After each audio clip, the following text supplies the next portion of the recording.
বিসমিল্লাহির রহমানির রহিম। আসসালামু আলাইকুম। Hello viewer, welcome everyone to my YouTube channel Easy to English Grammar. Everyone who subscribes, likes, comments, share and turns on the bell icon. Thank you. Let's go. Subject English Grammar. Part 3.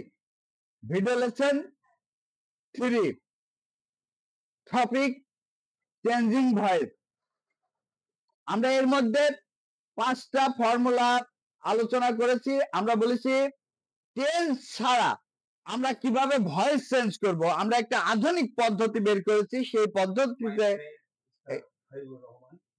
পদ্ধতিতে আপনাদেরকে আমি আসলে tense বাদে আমি কিভাবে formula use করে আমি আসছে যে ভয়েস চেঞ্জ করতে পারি সেটা আপনাদেরকে করে দেখাবো ইনশাল্লাহ। আপনারা ধৈর্য সহকারে আমার ভিডিওটি দেখুন এবং 5টা ফর্মুলা আয়ত্তে আনুন। যে 5টা ফর্মুলা পার্ট 2 তে আলোচনা করা হয়েছে, পার্ট 1 তে আলোচনা করা হয়েছে। জাস্ট একবার রিপ্লাই করব। ফর্মুলা 1, স্ট্রাকচার সাবজেক্ট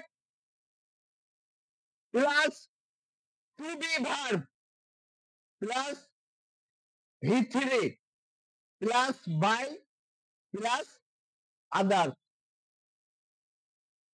এটা ছিল আমাদের ফর্মুলা। আমরা বলেছি যে আমরা টেন্স ছাড়া কিভাবে ভয়েসকে আমরা হাতের মুঠোয় নিয়ে আসবো সেটা নিয়ে আপনাদের সাথে আজকে আমাদের প্রথম আলোচনা।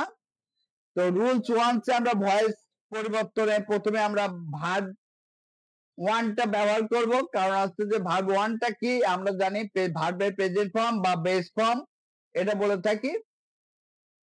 তো আমরা আজকে আমরা উদাহরণ সহ ব্যাখ্যা সহ আপনাদেরকে সম্পূর্ণ বুঝিয়ে দেব। Active voice, he writes a letter. দেখেন এখানে হি ছিল হচ্ছে সাবজেক্ট, রাইটসটা হচ্ছে যে V1 অর্থাৎ ভার্বের বেস ফর্ম। এর সাথে যেহেতু থার্ড পারসন সিঙ্গুলার নাম্বার হওয়ার কারণে এর সাথে এর যুক্ত হয়েছে। এ লেটার এটা অবজেক্ট। তাহলে আমরা প্যাসিভ ভয়েসে কি করব, অবজেক্টটাকে আমরা কি করব, সাবজেক্ট করব, তাই তো।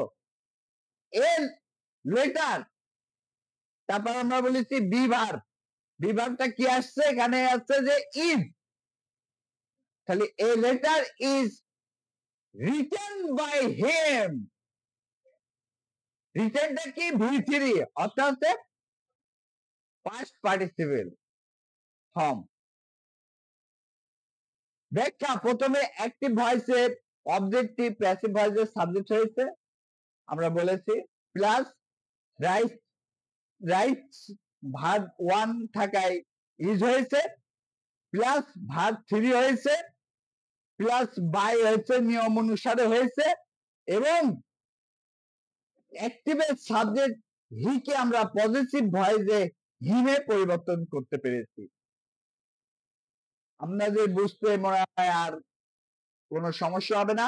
আমরা মাত্র 5টা ফর্মুলা ইউজ করে সম্পূর্ণ ভয়েসকে আমরা হাতের মুঠোয় নিয়ে আসবো ইনশাল্লাহ।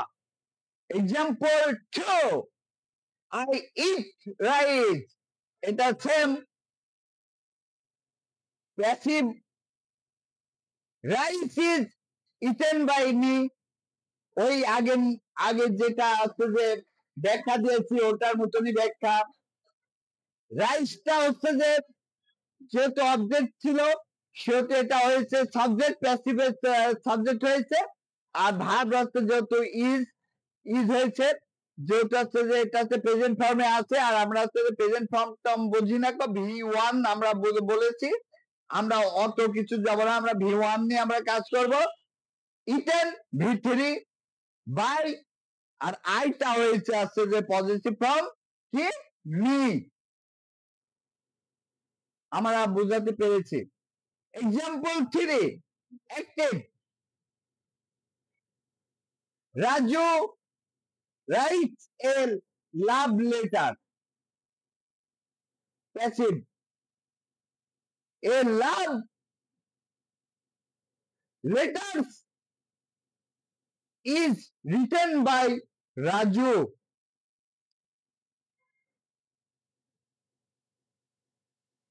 Example 4,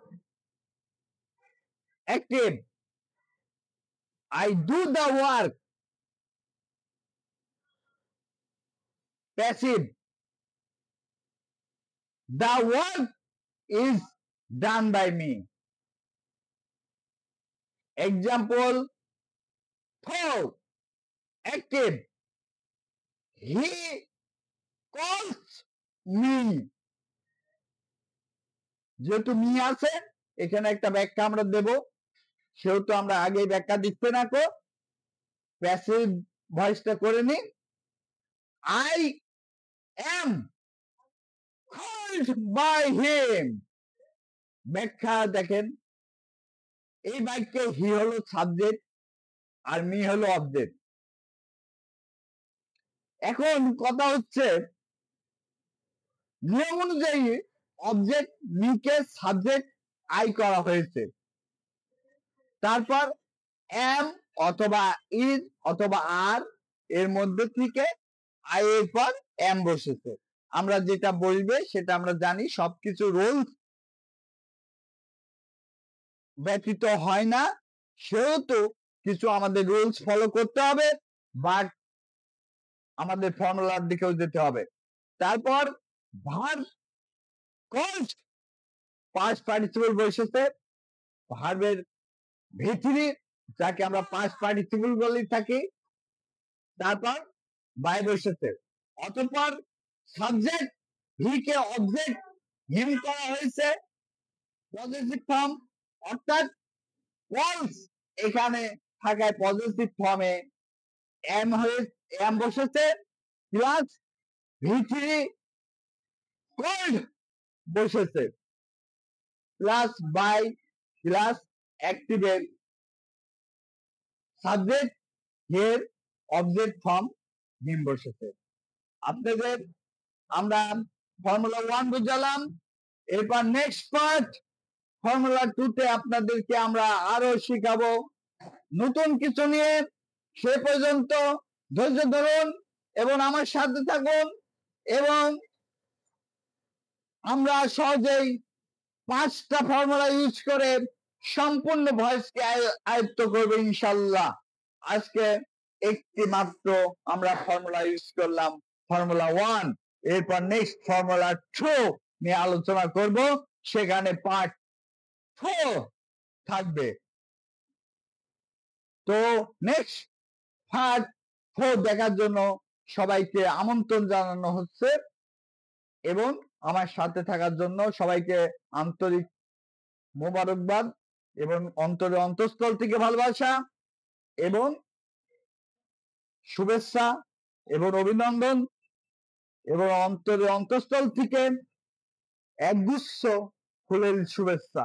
সবাই ভালো থাকবেন, সুস্থ থাকবেন, এবং সেই প্রত্যাশা নিয়ে আজকে এখানে শেষ করলাম। আল্লাহ হাফেজ।